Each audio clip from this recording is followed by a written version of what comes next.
گاڑی کے اندر سے مارا گیا ہے یا بہت کلوز رینج سے مارا گیا ہے۔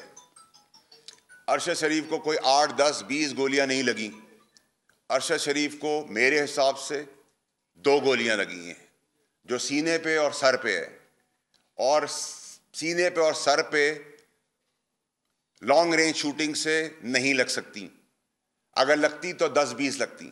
نمبر 1۔ اس کے بعد جو کہانی رسائی گئی وہ کہانی یہ تھی کہ جی کڈنیپنگ ہوئی کہ ایک بچے کی، اور اس بچے کی اس گاڑی میں موجودگی اس کے ریلیٹڈ اس گاڑی کو تعقب کیا، اس کو روکا، اس پہ گولیاں چلی۔ تو اگر بچہ گاڑی میں موجود تھا تو کیا دنیا کی کوئی بدترین پولیس بھی کھلے عام گولیاں چلائے گی اگر اس گاڑی کے اندر کوئی موجود تھا بچہ؟ آپ ٹائر پہ گولیاں چلاتے، گاڑی پھر بھی نہیں رکتی تو آپ ڈرائیور کو گولی مارتے، لیکن اس گاڑی کے اندر صرف کولڈ پلانڈ بروٹل مرڈر، قتل صرف ارشد شریف کا ہوا ہے، کسی اور کا نہیں ہوا۔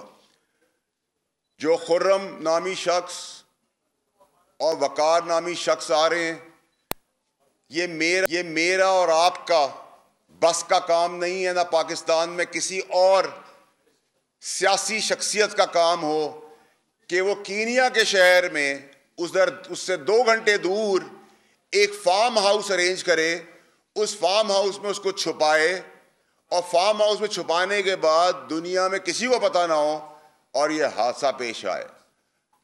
اب میں اس کی تفصیلات میں آ جاتا ہوں کہ ارشد شریف کے ساتھ ہوا کیا ہے۔ وہ ایک ایماندار، بہادر، نڈر، زبردست انسان تھا، شہید ہے تو آج بھی ہمارے اندر ہے، اور اگر ہم میں کوئی غیرت ہے تو ہمیں اس کے بچے اور فیملی کے ساتھ اسی طرح کھڑا ہونا پڑے گا جیسے آپ اور میں اپنے گھر کے بچوں کے ساتھ کھڑے ہوتے ہیں۔ اس کی قیمت کیا دینی ہے وہ بھاڑ میں گئی، لیکن میں آپ کو یہ بتانا چاہتا ہوں کہ میرا ضمیر وہ تکلیف اور وہ جو ویڈیوز اور آپٹکس جو میں دیکھ رہا ہوں اور جو معلومات مجھے ہے، میں نہیں برداشت کر سکتا۔ اور میں یہ نہیں کہوں گا کہ میں نے ویڈیو بنا کے نام دے دیے ان لوگوں کے، میں نے ویڈیو بھی بنائی ہے، نام بھی دے دیے ہیں، انٹرنیشنلی بھی دے دیے ہیں، لوکلی بھی دے دیے ہیں، اور مجھے کچھ ہوا اور میں مارا گیا تو اللہ نے مجھے طاقت دی ہے دولت کی، میں ملینز آف ڈالرز خرچ کر چکا ہوں۔ اگر مجھے کچھ ہوا اور میں مر گیا تو وہ شخصیات جو اس سازش کا حصہ ہیں وہ بھی 3 گھنٹے کے اندر اسی طرح مارے جائیں گے۔ وہ کتنے بھی بڑے طاقتور لوگ ہوں، ان کو بڑا کلیئر میسج ہے میرا، مجھے گولی لگی اور میں مرا تو 3 سے 5 گھنٹے کے اندر تمہیں بھی گولی لگے گی اور تم بھی مرو گے۔ اب میں آپ کو بتاتا ہوں کہ یہ کہانی اور یہ سازش شروع کہاں سے ہوئی ہے۔ یہ ایک سازش اور ٹولہ بنایا گیا۔ ارشد شریف نہ بھاگنے والا آدمی ہے، نہ ملک چھوڑنے والا آدمی تھا۔ ارشد شریف کے اوپر جو ایف آئی آریں کٹی وہ کٹی، 15 کٹی یا 16 کٹی، لیکن ارشد شریف نہ اس ملک چھوڑنے کو تیار تھا نہ ملک چھوڑ رہا تھا۔ وہ بھی وجہ بتاؤں گا کہ میں کیوں یہ سب باتیں کر رہا ہوں۔ ارشد شریف کو سازشیوں نے ڈرایا، بتایا، مجبور کیا، اور وہ شخصیت ہیں جن کو بلیو کرنا بنتا ہے، اور اس کو یہاں سے نکال دیا گیا۔ جب نکال دیا گیا تو وہ دبئی پہنچا۔ جب وہ دبئی پہنچا تو کہا گیا کہ کسی اسٹیبلشمنٹ نے یا کسی نامعلوم ادارے نے دبئی سے نکلوانے کے لیے اس کے اوپر پریشر ڈالا اور دبئی حکومت نے اس کو نکال دیا۔ یہ بھی بالکل بے بنیاد اور جھوٹی بات ہے، میں اس کے شواہد بھی آپ کو دوں گا۔ جتنے دن کا ویزا تھا اتنے دن وہ دبئی میں رہا، جب ویزا نہیں ختم ہو گیا تو وہ دبئی چھوڑنا پڑا۔ لندن کی ڈائیورژن بتائی گئی کہ وہ لندن چلے گئے ہیں، وہ لندن بھی نہیں گئے تھے۔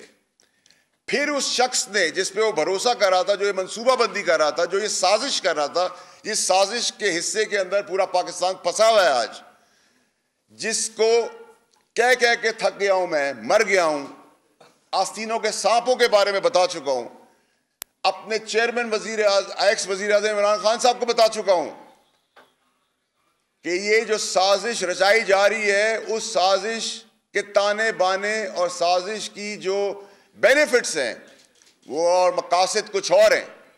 سب کو الٹی پٹتی ہوئے چڑھا دیا گیا ہے.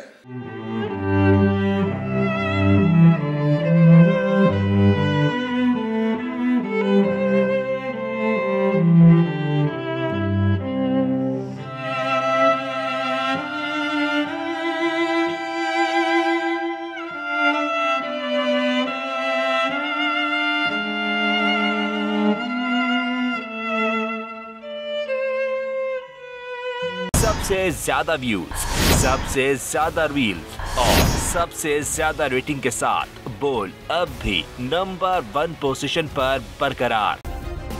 سبسکرائب کریں اور بیل دبائیں تاکہ کوئی خبر رہ نہ جائے.